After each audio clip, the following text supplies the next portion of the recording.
I'm Michael Krasny, and I am pleased to welcome you to another weekly episode of the Gray Matter with Michael Krasny podcast. We invite those of you listening, if you haven't already done so, to become members of our deep dive interview and interactive global podcast, marked, I should add, by technical excellence and the covering of a wide range of intellectually stimulating and highly engaging topics with leading national and international figures, experts, authors, artists, and opinion shapers. So do sign up and become a member simply by going to graymatter.show. That's Gray Matter with an E. In this episode, we welcome internationally acclaimed climate scientist Kristina Dahl, who is the principal climate scientist for the Climate and Energy Program at the Union of Concerned Scientists. She was named to Time Magazine's Next 100, and that's an important list. It's the most influential people in the world coming up in the future, and she's widely known and praised for her leadership, strategic thinking, and technical and analytical expertise as leader of the UCS team. She's also co-authored dozens of peer-reviewed scientific studies and analyses for general audiences and has made climate change more accessible to the general public and to policymakers. And she's especially known for her research on sea level rise and extreme heat, and she served as science communicator for Al Gore's Climate Project. A graduate of Boston College, she holds a PhD degree in paleoclimate from MIT. And I should mention, just for cross-promotion, that we did a couple of other episodes on climate change, number 9 with Bill McKibben, a well-known climate change activist, and number 29 with Molly Kawahata, also a well-known climate activist who was climate advisor to past President Obama. Welcome, Kristina Dahl. So glad to be here. Glad to have you here. And we were talking a little bit before we became live here about how it's a kind of seesaw or teeter-totter with climate change. When you talk about it, you're often vacillating between hope and despair or going between one and the other. And I thought maybe we would talk about the Cassandra side, I will call it first, the despair side, and then we can move to hope. That's kind of a natural and positive trajectory.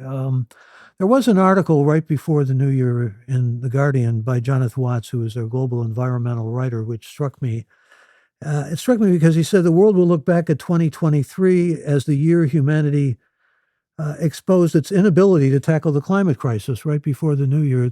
That was his assessment from many senior scientists, including James Hansen, who gave us a real understanding back in 1980 of global warming, one of the most famous climate scientists who's up in that category that our guest is at, is one of the central figures in this attempt to ameliorate the problems we have with climate science.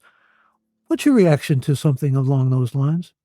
I guess I would say yes and no. So yes, 2023 was pivotal. It was a year of unprecedented hot temperatures across the globe when it really became clear that our failure to act for many years was impacting the entire world. And at the same time, I think we have to acknowledge that it's not just 2023 when our failure to act was on display, but it's really the past 30, 40 years of inaction that have brought us to this point. And I think if we simplify it and say 2023 was the year when we failed to act and address climate change, we're ignoring the fact that we have had ample opportunities to address climate change beforehand. It's been apparent, it's been affecting people for decades. And so we are just now really having to reckon with what that means and the point that we have brought ourselves to. Quite a reckoning, alas. Does this, for you, reach global proportions? By that, I mean the Paris Agreement was really supposed to be a global attempt to deal with what wasn't being dealt with, what wasn't being struggled with. Right. So it has reached global proportions. I think, the Paris Agreement was an incredible achievement in 2015, with most countries around the world signing on to this commitment to reduce emissions and try to hold warming ideally to 1.5 degrees Celsius, though the 2-degree target was also mentioned in that agreement. And so, I think that as we have seen the world sort of rally around the Paris Agreement, we've also seen the limits of it. It's very difficult to translate pledges that countries make in a non-binding way into policies that actually reduce emissions along the trajectory that you want those pledges to be achieving. In fact, there are countries, I don't necessarily have to name them, but we know what countries we're talking about here, that say, United States and Western powers were in so long in violation, I started to say, of not only this agreement, non-binding, as you said, but also creating the problem. So why shouldn't we be able to move forward along a trajectory where we're producing fossil fuels and doing the kinds of things that are making a greater carbon footprint? Yeah, it's the United States is the largest historical emitter of greenhouse gases. If we look at the full historical period, the US has emitted about a quarter of all of the additional greenhouse gases that are in the atmosphere now. And that's huge. Um, and we don't necessarily or haven't necessarily had the incentive to reduce those emissions because it means big change. It means big changes to our economy. It means phasing out fossil fuels, all of the jobs that go along with that. That it's a difficult thing to do. And so it's really been a struggle with these international negotiations between wealthier nations that are the big emitters around the world, like the United States, and smaller nations. There's a very strong coalition of small island states from around the world who have really had to push these big superpowers to acknowledge the difficulty that they are imposing upon smaller, more vulnerable countries because of these historical emissions and ongoing emissions. And so, every time there are these international climate negotiations, you see that tension crop up anew. You see it crop up in the lack of commitment among US policymakers to, for example, paying into loss and damage funds, which is something that is changing with the latest negotiations that happened just a couple months ago. But for a long time, the position of the US was we're not going to be paying damages for the consequences of climate change that are playing out in more vulnerable nations. And so you see it, over and over again, these dynamics crop up of the US and other wealthier nations, kind of in this intransigent, rigid position. And really having to be pressured by smaller nations that have fewer resources to show up at these negotiations to be doing what is arguably the right thing. And fewer amount of leverage, really. I mean, they just don't have the muscle, really, to compel the powerful nations or the hegemonic nations, for lack of a better word. Yeah, that's So right. what comes to your mind in terms of changing that or rerouting it, if that can be done? Well, I think that there's been a real shift over the last decade or so within the climate movement toward really centering the experiences and the needs of people who are more vulnerable to climate change and other environmental hazards. And that's something we see here in the United States as well in the environmental movement, but we're also seeing it kind of galvanize globally. And honestly, the youth climate movement has been a big part of that galvanization and highlighting of the experiences of countries that have fewer resources, people that are more exposed to climate change. So that was really all of those groups coming together really helped to push for the loss and damage fund that was agreed upon and now is starting to be funded, actually, which is really exciting. But that's really an achievement that's happened through, decades of hard work and advocacy, and it's really a very hard-won victory. Well, I mentioned James Hansen, and he says the one ray of hope in this, and I always like the line I heard again this morning, hope is not a strategy, but he talks about the necessity to really have youth move us forward. It's youth that presents the hope in all of this, where the positivity is perhaps and ought to be mined. However, I'm mindful of the fact that there is also a lot of technology in the works, and there's been, I mean, Union of Concerned Scientists, for example, has all of these apps now that you can find out about coastal communities and how endangered they are in terms of floods, in terms of fire for other communities and so forth. That's all positive. But I'm thinking also about all the hope that's been invested in AI and other technology that maybe hasn't even been at this point pinned down. What do you see in all that? Yeah, I think there are lots of reasons to be hopeful. I think that the activism within the youth climate movement it just gives incredible hope to people of my generation, for example, to see that this is an issue that so many young people care about, that they are willing to, speak up about and join together in global ways about. Um, and yet it makes me feel terrible that that is what we are passing down to our youth, is that responsibility. And so I'm also encouraged by something that's the opposite. You have groups like Third Act, which is a US-based nonprofit that is geared toward elder climate action, right? And bringing together people who are a generation above me, my parents and their peers. And so it's really exciting to see these kind of pockets of activism in different groups of people. And then when it comes to things like technology and I think there's some really exciting developments. Last December, I was at the annual meeting of the American Geophysical Union, which is kind of the largest professional organization of earth scientists in the United States, and just saw many, many inspiring presentations about the use of AI and machine learning to try to solve different pieces of this climate puzzle. So seeing things like, can AI help us to better predict where people will need to be rescued when there's a major flooding event from a hurricane? Can AI or machine learning help us to pinpoint the sources of methane leaks around the world, or to better understand, which ecosystems are burning in different severities of fire? I mean, all sorts of really interesting and new applications that I think will help us to become a more resilient society. On the opposite side of that, though, we have to be mindful of the climate consequences of AI. These queries that are being run are incredibly computationally expensive.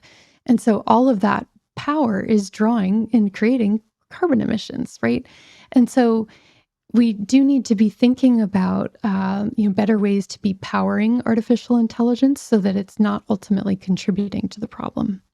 That's kind of a fascinating paradox that we've faced in terms of climate change. I mean, on the one hand, there's been a lot of talk about electric cars. I remember when it was almost, coeval with the idea of salvation from climate change. But now we're discovering that the batteries have a lot of problems in terms of, what needs to be done in the way of mining to get, environmental problems result from what needs to be created to make a Tesla, for example, or any other electric car for that example. So there's always kind of a double bind here in many respects. AI is exemplary of that, isn't it? I think so. And it's sort of, we have the same problem with all kinds of technologies. I think of air conditioning, for example, which, there's no question air conditioning saves people's lives during heat waves. And people without air conditioning are people who are, experiencing heat related illnesses like heat stroke and even dying in heat waves. And yet, air conditioning is incredibly expensive when it comes to, it's power hungry, creates a lot of carbon emissions. And so when we think about the fact that on one hand, we have a warming planet in which many millions more people around the world will need air conditioning in order to be able to live safely. How do we provide that? How do we ensure that people around the world have access to that cooling without exacerbating the problem? And I think what's really interesting in this moment, as compared to, say, a moment when the world was transitioning to a phase of major fossil fuel use with the dawn of the Industrial Revolution, is that we now know better. We still don't know everything, right? We still can't predict all of the consequences that any one technology is going to come with, but we know more of the things that we need to look out for. And so when it comes to things like EV batteries, we're much quicker to recognize, wait a minute, this mining has serious environmental consequences. And if we're not careful, we're going to repeat some of those mistakes that we've made in the past. And so you do have a lot of people looking at things like EV battery recycling. When those EV batteries are at the end of their life, what can we do with them? How can we get the critical minerals and metals out of those batteries and reuse them? How can we, create, say, battery storage power plants from old EV batteries? What can we do to make sure that this doesn't just become the next major environmental problem that we need to deal with on a global scale. We seem so utterly dependent on fossil fuels, though. I mean, even when you think about our grids and the electrical supplies that really increase the carbon content tremendously. I mean, we rely on our cars, we rely on our electricity. It's almost as if we're in kind of a trap here that seems to be like a straitjacket. Yeah, I mean, fossil fuels we've woven their way throughout every aspect of our lives, from, the microphone encased in plastic that I'm speaking into now, to our ability to move from place to place around the globe.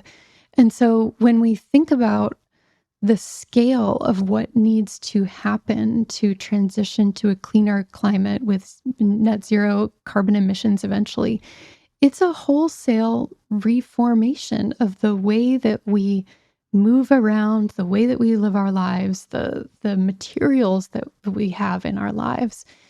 And yet I think it's really important to point out that we didn't get here by accident, right? We got here by a very deliberate process of the fossil fuel industry making itself indispensable in every aspect of our lives. And on one hand, there's, we have a free market. Companies are free to try to make money, in all sorts of ways. And yes, there have been major benefits from the rise of fossil fuels. But the fact that we are just now seeing this major rise in EV adoption, the fact that we are just now seeing, the affordability of solar panels come down, it's not by accident, right? This is an industry that has, um, throughout its history, chosen this path of producing fossil fuels, despite knowing what the consequences would have been. When the reality is, they could have changed their business practices decades ago to and transitioned to a much cleaner business model, and we might not have been where we are today. It's very similar to the tobacco industry when you think about it. I mean, the whole trajectory and the way things moved from the industry and how they kept the lid on so much. I'm just wondering, though, what you think about a lot of talk now about liquefied natural gas because of the CP2 project down in southwest Louisiana, and a lot of people are thinking maybe natural gas is the way to go. You were talking about jobs before, a lot more jobs. But again, the consequences, we're in dangerous territory again, aren't we? Absolutely. So the reason that the total greenhouse gas emissions of the United States have declined in over the past decade or so is largely due to the replacement of coal with natural gas. Because when you burn natural gas, it has fewer carbon emissions than when you burn coal. And so, on the whole, that is a good replacement, but there's still emissions associated with that natural gas. And I try to use actually the phrase methane gas because natural gas somehow gives you the impression that it is good for nature, right? It is a fossil fuel. It is methane that we're adding to the atmosphere. So, Excuse me, but methane um, actually, I was reading about the methane pledge, which doesn't seem to necessarily be being brought to fruition, but it actually has about 30 times over 20 years the effect that regular greenhouse gas has. that's right. It doesn't stick around as long in the atmosphere as carbon dioxide, but it's a much more potent trapper of heat than carbon dioxide while it is in the Exactly. atmosphere. Yeah. So, I think that it's really important that we be thinking both about these short-lived pollutants like methane and these longer pollutants like carbon dioxide. And we've increasingly realized that if we are trying to meet our emissions reductions goals for the near term, say between now and 2030, that really trying to tackle that methane piece is critical. A lot more critical, I think, than has been emphasized, if I can speak editorially for a moment. But a lot of this just overwhelms people. I mean, they get into the science of it, not deeply, obviously, like you and your colleagues do, but in ways that just thwart them, make them feel, powerless. What do you say to the individual, for example, who, I'm doing my best to recycle and to, keep my fossil fuel contribution, so to speak, to a minimum and all of those kinds of things, but I don't feel like I'm making a difference. Sure. And it's a huge, when you step back and look at the scale of the problem and the scale of what needs to change, it's completely overwhelming. I think even for people who are experts in the field, it's overwhelming. And so I try to make sure that people understand that yes, your individual choices are important. They're important in not just in your life, but also as a societal signal of what we value. But climate change is a systemic problem and it requires systemic solutions. This is not something that individuals working on their own can accomplish, but we really need action at every level, from our local governments to our international treaties. And so feeling like you are not doing enough to combat the climate crisis, well, sure, there's always something more that anyone can do. And sometimes that does help you to feel like you have a little bit more control of the situation. But thinking about how you can contribute to this systemic change is also really critical. How are you voting?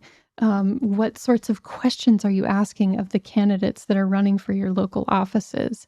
What sorts of topics are you communicating to your friends and family about? So I think that there are ways that we can move beyond this framing of, okay, I'm going to not eat meat on Mondays, which is great, but and take it into a, what am I doing about this problem on a more systemic level? Well, here's a question that's very appropriate from Jane, and thank you for the question, Jane. She wants to know how individual citizens help move away from fossil fuels in everyday life. Plastics, polyester fabrics, etc. It can start to feel, she says, overwhelming. It is overwhelming. And I try to think about what is going to be the most effective thing that an individual can do. And two of the most effective things are reducing the amount of flying that you do, because flying is for many people the biggest component of their personal carbon footprint. And eating less meat. We know that especially beef is incredibly carbon intensive. And I think people often see or set up in their minds this a dichotomy between being a full carnivore and being a full vegan. And there's a lot in between, right? If you can reduce your beef consumption by 15%, one less serving a week or something like that, that's something that can actually make a difference in your personal consumption. But again, taking it out of the personal choices frame and more into the, what are my leaders, what are my elected officials doing frame, I think is really critical for people to be thinking about. Well, let's talk about those two, because on the individual level, a lot of people say it's too hard for me to suddenly renounce meat or diminish my meat consumption. And they say it's too hard for me not to fly, especially when I have job opportunities or want to see my grandkids, those kinds of things, or go on a trip. But the policy side of this, in many people's minds, is even farther to reach, because they don't have organizations, they don't have lobbying power, which really is what gets legislation through, what makes a difference. And so they feel that sense of futility. Yeah, I can see that. At the same time, we all can engage in our election process, right? We can all go to town halls where your candidates are speaking and think about the sorts of questions that you want to ask them. Think about their positions on the issues that you care about. In the same way that you might ask questions of your elected officials about things like abortion or immigration, right? So um, I think being willing to engage our elected officials in these conversations is, it's something that frankly we don't see a lot of questions come up in, candidate debates, or we don't see moderators asking a ton of questions of candidates during debates that reflect the level of crisis that we currently have around our climate. Well, again, if you have questions for our guest, Kristina Dahl, we welcome them, and comments are welcome as well. We're talking with her, a lead scientist for the Union of Concerned Scientists, about climate change. I was mentioning James Hansen before, and he said we've got hotter temperatures now than we've had in a million years. You studied paleoclimate. How do we know something like that? How do we measure something like that? Well, it's actually really fascinating, and it's what brought me into the earth sciences and the climate world to begin with. So, we've only been measuring temperatures for a couple hundred years at best, right? And back at the beginning of those measurements, our thermometers were not great, and so they're pretty unreliable. And we don't have measurements from everywhere around the planet like we do today. So scientists have figured out ways to pinpoint what the temperature of the planet was in the past using different geological archives. So one of those archives, the one that I worked on, was marine sediments. So they're tiny creatures that grow in the ocean called foraminifera that are made of calcite, calcium carbonate. As they make their shells, they incorporate different isotopes of oxygen in their shells. They then die, they fall into the marine sediments below, and they sort of stack up over time so that you taking a sample of that sediment over time is like looking into a timeline of the past. And we can measure those oxygen isotopes, which are temperature sensitive, and figure out what the temperature of the surface ocean was millions of years ago. It's fascinating. Similarly, you can go to Antarctica or Greenland and take a core through the ice sheets. And because ice sheets build up little by little, year over time, again, it's like a timeline of our history of Earth's climate. And you can measure the concentration of carbon dioxide in tiny bubbles in that ice that became isolated from the rest of the atmosphere millions of years ago and figure out how much CO2 there was in the atmosphere. And so it's an incredibly creative field, one that's a young field, and it's really helped us to understand and situate our current climate within the context of the millions, billions of years of Earth's climate that we've experienced. I can see why you were so fascinated with it. So Hansen is right. It was hotter last year than it's been in a million years. There may have been an individual year at some point that was hotter, but yes, we are at a hotter point than we have been in, I will say, at least hundreds of thousands of years. So, James Hansen is an incredible scientist and someone who really helped to shine a light on these issues way back in the 1980s. And so, he tends to be a luminary. And when he says things like this, he's careful. He means them. We both have a good deal of respect for him, obviously. I had the opportunity to interview him on a couple of occasions, and it was a privilege. Here's Jerry from Aurora, who says, when you speak of flying less, has John Kerry been made aware of this when he is flying around the world on his private jet while telling people to fly less? Worthy point. A lot of politicians are saying, don't do as I say, or don't do as I do. Absolutely. Do And I as I think say. about that, with these international climate negotiations that happen annually, you have thousands of people flying into a location to talk about climate change. And it always strikes me as unfortunate at, at best, right? And yet, I think as many of us have experienced as we've come out of the COVID-19 pandemic and out of Zoom world to some extent, it's very difficult to get the same sort of level of interaction, the level of conversation virtually that you can have when you're face to face with someone. And so I think we do need to recognize that there are people in our society that we do need to designate as the people who are going to do a lot of flying because they are doing this work of ultimately trying to solve this problem. But I know many climate scientists who no longer fly at all.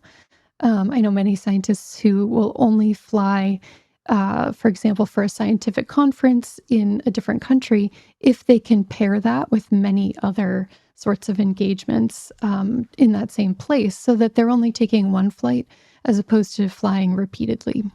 Well, here's Rich, who's right on point. He's joining us with a question from State College, Pennsylvania, and thank you for the question, Rich. He says, is the guidance to fly less more applicable for businesses? Should companies be pushed to publish their environmental impact for things like business meetings and conferences? One large conference generates many tons of carbon. Yeah, I think so. I think we have a culture in the United States of being very lenient when it comes to business travel. I, for example, have been asked to attend one-day events that are across the country, right? And um, that is considered normal, right? And no one would bat an eye if I did it. But we need to examine our culture, right? And as much as we have improved the virtual communications, we all know that there's room for further improvement, right? All of the glitchy Zoom things that happen. But it's I think it's more it's a changing of the culture of business that needs to happen to say that this isn't an acceptable way for us to be behaving. And if corporate reporting would help that, I think that would be something, and we see companies voluntarily doing that more and more. So hopefully we'll see that trend continue. Hopefully, indeed. But boy, big question when you talk about changing the culture. I mean, on any level, on with respect to just about everything. Go to another question from Susan in Tampa, Florida, who wants to know how important are mangroves to managing global warming? If they are, how can we leverage this? So mangroves are incredibly important. All of these sort of wetland ecosystems on the fringes of our coasts are incredibly good at sequestering carbon, and so um, it's really important that we try to protect those ecosystems. There are even places that are trying to restore and build out their wetland ecosystems so they are have more carbon sequestration potential. But mangroves also do double duty because in addition to pulling carbon out of the atmosphere, they protect coastal communities against things like storm surge during hurricanes. They absorb a lot of that extra storm energy, and so for communities along the coasts where mangroves can be present, restoring those and keeping them healthy, like I said, does double duty. Well, what are your thoughts about moving forward at a kind of warp speed, which is really what we need, isn't it? It is, yes. So, to date, we've seen largely incremental progress on climate issues. And if we are to get ourselves where we know as a globe we need to be to protect future generations, to keep people safe and healthy, the pace has to accelerate dramatically. Any notion of how we might do that? Well, I think there's potential for stepwise change, right? So we saw, for example, the largest federal investment in climate and energy in the form of the Inflation Reduction Act just a couple of years ago that the Biden administration passed. Um, and this, just provides huge incentives for clean energy, both business level and individual level. And so, there's hope that making strong commitments like that and then implementing those policies to their fullest will really help to accelerate things. But we also have to be thinking about um, that acceleration, not just in the United States, where we have a lot of resources, but how to ensure that as countries that are still developing are trying to, achieve the same standards of living that we've had for a long time in the United States, that they have access to the technology that will enable them to do that in a clean way. And that's the biggest paradox in my mind, how we can in the Western countries continue to talk about the importance of curbing emissions, especially carbon emissions, and yet tell the developing nations that they have to go along with us, or we're the example. We're essentially the mentor here. I've got a question from Reed, and thanks for the question, Reed. He says, how does Ms. Dahl maintain hope for the future of our species? All evidence seems to point toward an apocalyptic outcome. Well, that gets us back to, again, the kind of undergirding question of where do we find hope, but also what motivates you? What keeps you going? Where's the passion in terms of your commitment? Yeah, it's a great question. And I think people are motivated by different things. I think some people feel very motivated by a hopeful, optimistic vision of the future. And if that is what drives you to take action, to reduce your carbon footprint, to be asking those questions of your policymakers, that's wonderful. Other people are motivated by anger, right? That we live in this world that has been constrained by our fossil fuel industry, and the choices we have available to us are constrained because of that. I'm angry about that. And so that is what is going to motivate me to put pressure on different, levers in our society. That's great too. We really do need whatever it is you're feeling to translate into action. On a personal level, for me, I tend to just by nature not be a super optimistic person. And I tend to think of climate change lately in a very long-term view, just drawing from my roots in geology, thinking about the whole history of the Earth and how resilient the Earth system is. I mean, we've been through phases of what's known as a snowball Earth, where incredibly cold. We've been through very hot phases. We've been through phases where there's been massive volcanic eruptions, tectonic plates moving around, right? And humans are just the latest tiny little slice on the top of that long geologic history. And so if we think about what climate change means for humanity, it can be very depressing, right? It's how are we as a species going to come through this? It's challenging. But if we think about it in terms of this, we are a part of this billions of years long history. And that long after humans cease to look like humans today do, there will be an Earth, there will be a planet, it will be inhabited by life forms. I think that that's something that just helps me to step back and contextualize this moment. And for me, helps me to realize, yes, there are going to be major changes. People will suffer because of this. Animals, plants, ecosystems will suffer. And something will emerge out of that. And we don't know yet what that's going to be.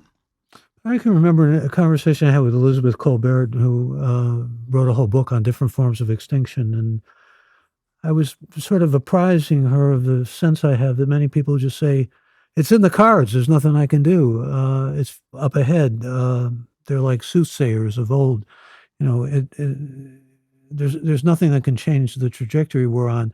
And then you also have these naysayers, and I'm wondering what your response is to them as well, who say, come on, global warming, you were talking about how cold it gets. They think of how cold it gets, and then they say, well, where's global warming in this? Or I don't believe in climate change. It's, essentially propaganda from the left, and they're trying to essentially do things that will make their lives more comfortable, or their lives are too comfortable to begin with, those kinds of things. There's a lot of cynicism. There's a lot of, downright pessimism that doesn't motivate people and makes them feel, why should they be motivated? Yeah. What do you say to the naysayers? I think this is a tough one because as a scientist, I like to think that we make decisions based on data and the best available science. When the truth is that that's not how people operate, right? I think within my scientific community, I see a bubble of people who do say, okay, here's what the data says, here's what we should do. But most people make decisions based on what's happening in their communities around them, what they're hearing from their peers. And excuse me, it's often a failure of imagination to think realistically about what might be down the road from the data. Right. Especially when the picture that's being painted for you is a scary one, right? I don't want this to be true, Bleak. right? So I'm going to turn away from it, right? Yeah. But I think we can't just appeal to the naysayers by saying, well, here's what the data show and here's the truth about climate change. We have to appeal in other ways, right? I think it's really interesting to see, how people react when you start talking about the fossil fuel industry and its decades of deception, and you see people start to connect the dots, like, oh, wait a minute. They knew this way back then, and they were telling me something different in advertisements in the newspaper. They were telling me something different in the commercials they run on television. So there's sort of a waking up moment when people realize that. But we can also appeal to the heart. The world unfortunately abounds these days with examples of climate-related disasters that are affecting people's lives deeply and right now. And so demonstrating this is climate change. These floods that have displaced a third of Pakistan's population a couple years ago. This is climate change. This is what this looks like. The exacerbation of tensions in Syria that erupted into a massive civil war. Those were also ties to climate change in the form of severe droughts, right? Many mass migrations, too. Yeah. And so this is a deeply human issue at this point. And I think it's important to acknowledge that we've gotten ourselves into this. It's a human problem.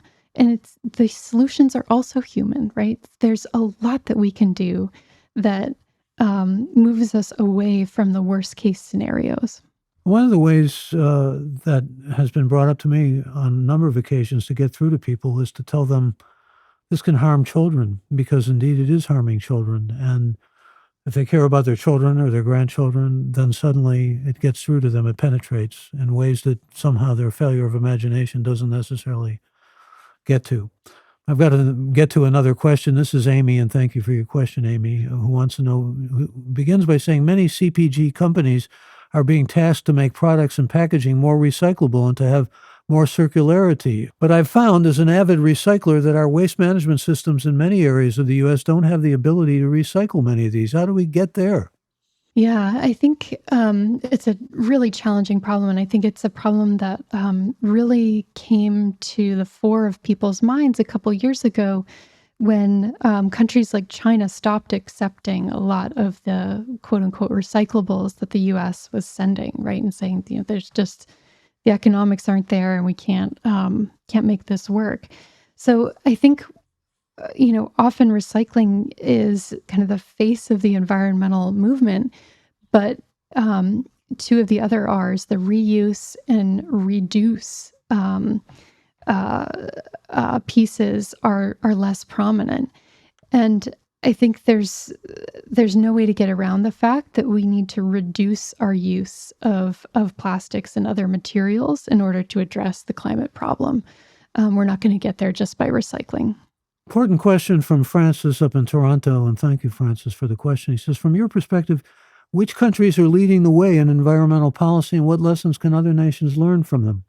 Ooh, this is a great question and a tough one. And I think it's actually gotten tougher. A couple of years ago, I would have said, countries in the EU really leading the way. But we've seen some changes there as a result of the war in Ukraine and the kind of disruption that's caused to energy systems. I still think that the EU has made more progress than the United States in addressing its emissions. You have countries like Norway, where I think they're at something like 85% of new car sales are EVs. And so I think that there are European countries that are doing better than the US overall. But that's not to say that any one country is really excelling here. Well, again, you go back to the Paris Agreement, and you suspect somehow that would radiate and that would affect other nations much more than it has. We're talking about political will here, aren't we? We are. I think, from, way before the Paris Agreement was signed, we knew what the causes of climate change were and just didn't have the political will to be addressing them. And that remains true. We have largely the technologies that we need, especially in the near term, to reduce emissions in such a way that we would put ourselves on a pathway to limiting warming to 1.5 degrees Celsius or 2 degrees Celsius. And we're not doing it because of political will and because of obstruction from the fossil fuel industry and the way that those two things are tied together.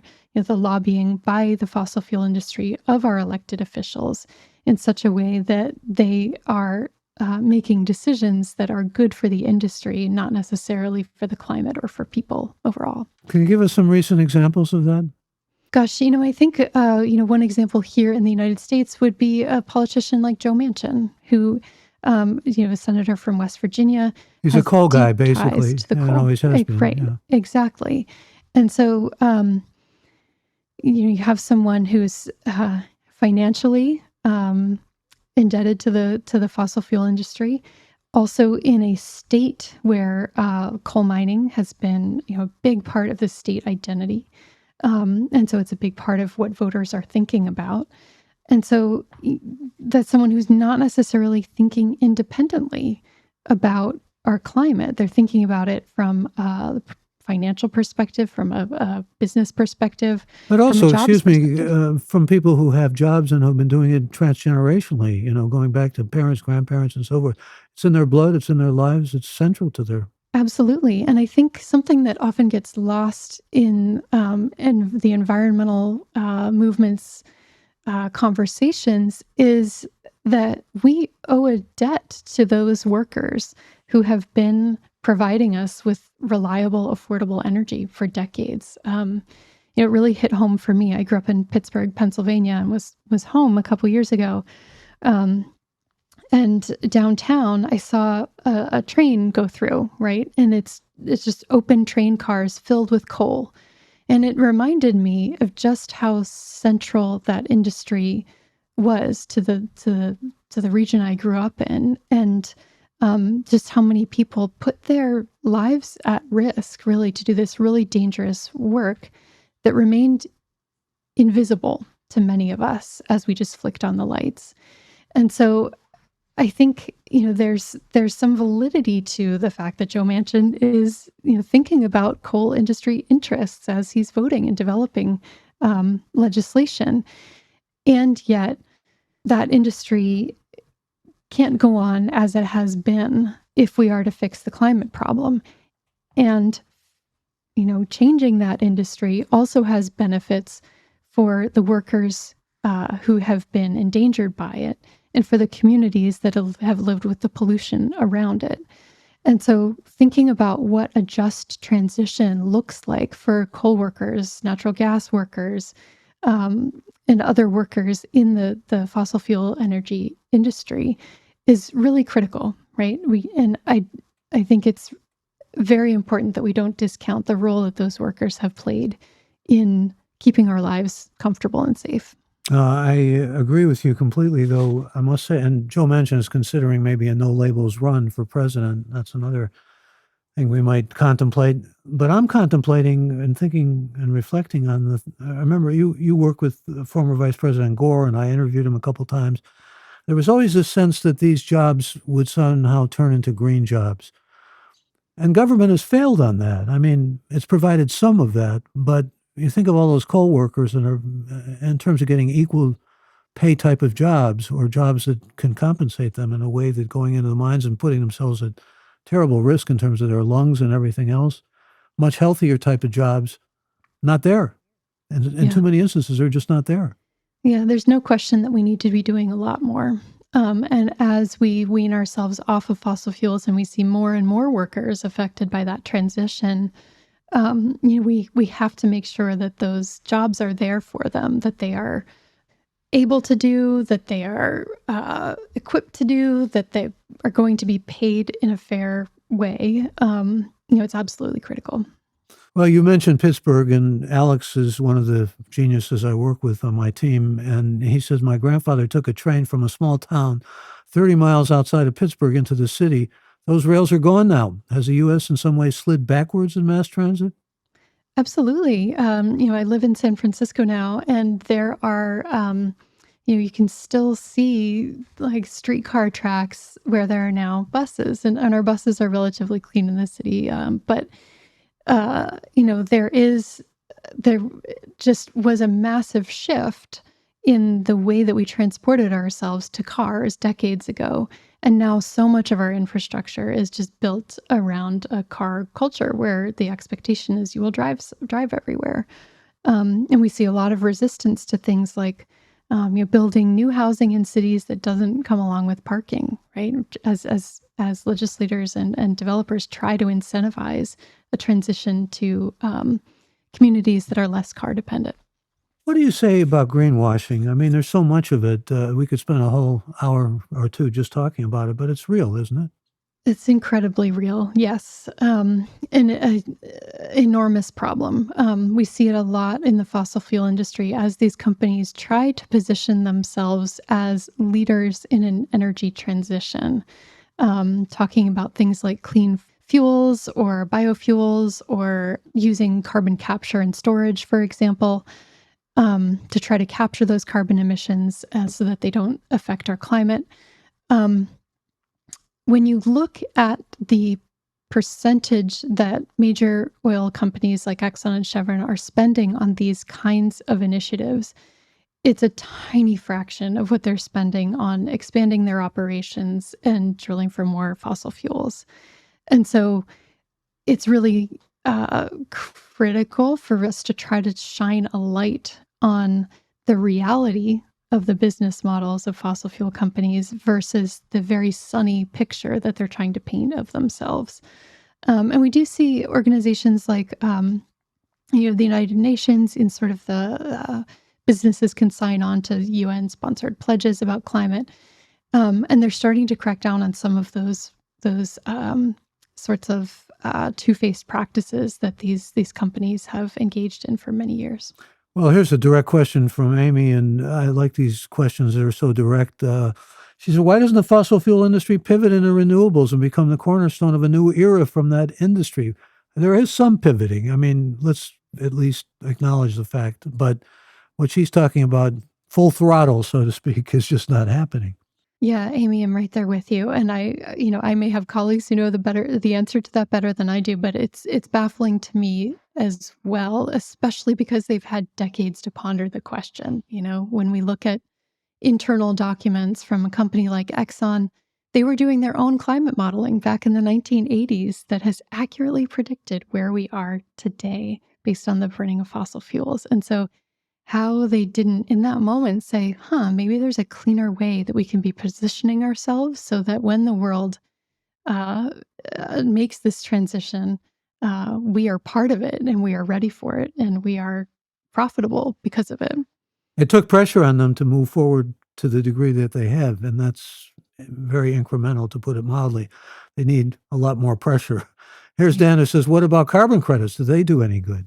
The carbon credits market is very fuzzy. And so there have been a lot of studies recently that have indicated that a lot of the credits that you might say, if you're trying to offset the emissions from a cross country flight, for example, that a lot of those credits are bogus and they're not really happening. So for credits to really be meaningful, they need to be taking carbon out of the atmosphere in a way that wouldn't have happened without those credits. So is it new trees planted, not just maintaining a forest, and many of the other ways that companies can say that they're reducing emissions. So I would be very wary of the carbon credits piece of things and focus instead on sort of reducing personal emissions if that's what you're looking into.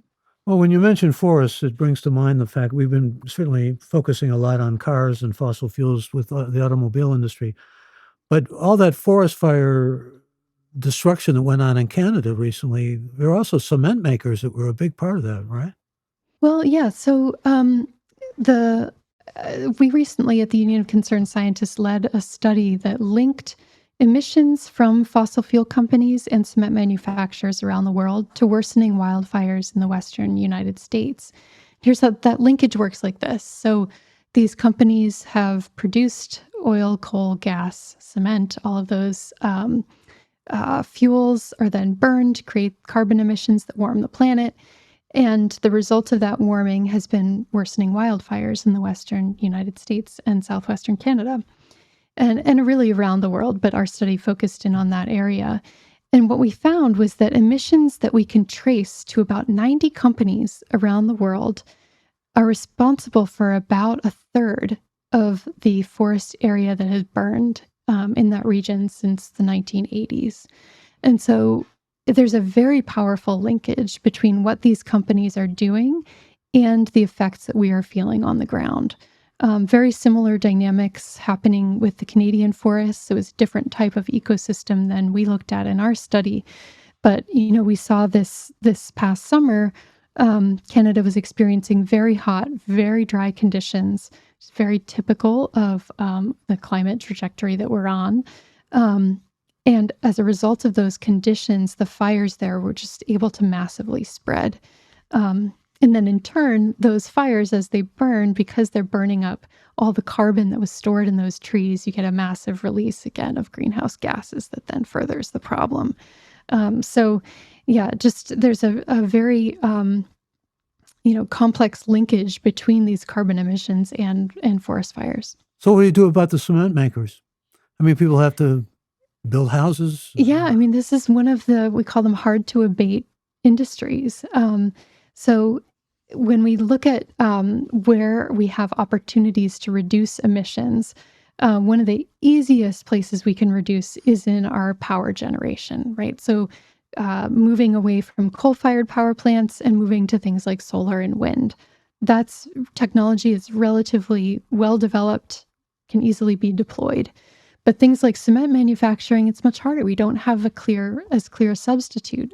Things like aviation fuel, or the fuel that's used by in maritime operations, much harder to abate.